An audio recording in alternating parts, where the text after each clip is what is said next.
Hello, today we'll show you how to reset all settings in your Samsung Galaxy M10. First, unlock the phone by pressing the power key and swiping up. Now swipe up once again and go into the settings menu. Swipe up and go into the general management option. Here you have the reset option, select it, and here is the reset settings one. Select it and the phone will reset to its default settings except for the security, language and account settings. If you are sure you want to do it, select reset settings.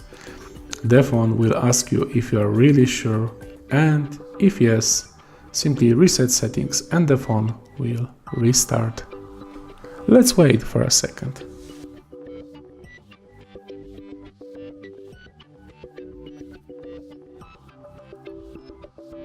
And it's done. Just like that, our Samsung Galaxy M10 settings have been reset.